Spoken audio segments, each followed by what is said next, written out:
I'm here to announce something new and exciting coming to my website, kghinterpretation.com. I call it my self-care series. These articles and videos will touch on important themes relating to self-care and mental health in the interpreting community. As we all know, interpreter self-care and mental health are not as much of a priority as they should be, especially in times like now, during a worldwide pandemic, when many folks are losing their livelihoods and even their lives. We are under more stress than ever. Yet we're still interpreting remotely, often for the very real victims of this pandemic. I'm kicking off my self-care series with 6 articles on reducing stress and anxiety for remote interpreters. You're about to see 6 teaser clips with general info about topics I'll touch on, and I'll be posting 2 articles a week for 3 weeks, going into more detail about these topics. The first article is already posted on my website, so be sure to check it out after this video. Are you ready? Here are my 6 tips for reducing stress and anxiety for remote interpreters.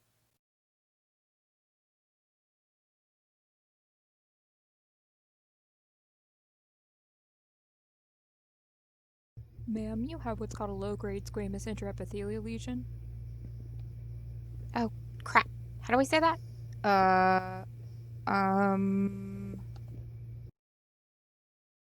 Now, I'm not telling you to have 50 different browser tabs open with different dictionaries. Stick with your favorite 3, and if you're a video remote interpreter, it might be a good idea to invest in a second monitor.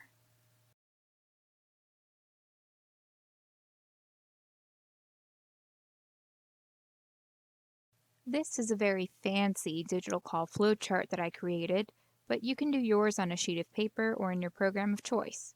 A call flowchart is simply a way to organize all the different scripts, procedures, and any other relevant information for each entity you do phone or video interpretation for. If you're like me and interpret for a few, it can be difficult to keep all those different scripts and procedures in order.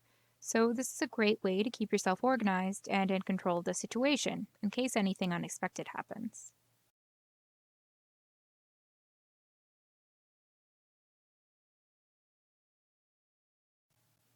I have yet to work for an interpreting agency that offers real-time tracking for my calls. Unless you're tracking your own time, it's difficult to make sure you're interpreting enough to meet your goals. Even if you say, oh, hey, I'm going to interpret from 1 to 3 p.m., that doesn't mean you're going to log 120 minutes or 2 hours. Some days are slow, some days are busy, but time tracking in and of itself can be anxiety-inducing. One of my recommendations for simple time tracking is a website called Toggle. And hey, guess what? It has a free option.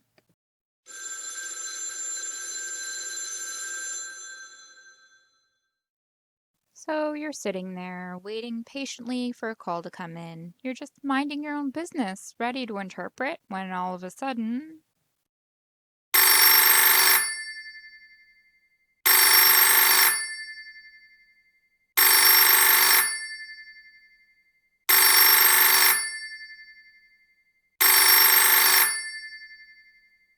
If you're able to, change your ringtone to something a little less jarring.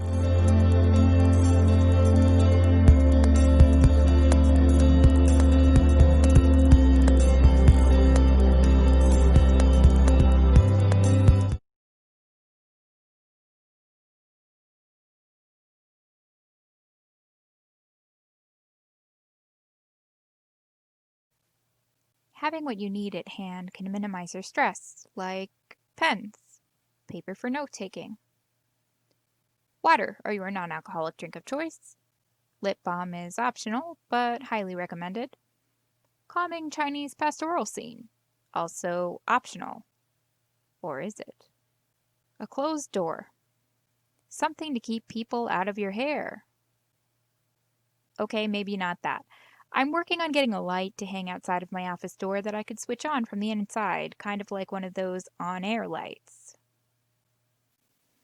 Having the things you need can help you do your job more effectively. So it might be worth it to keep a checklist of things that you need to keep in your office.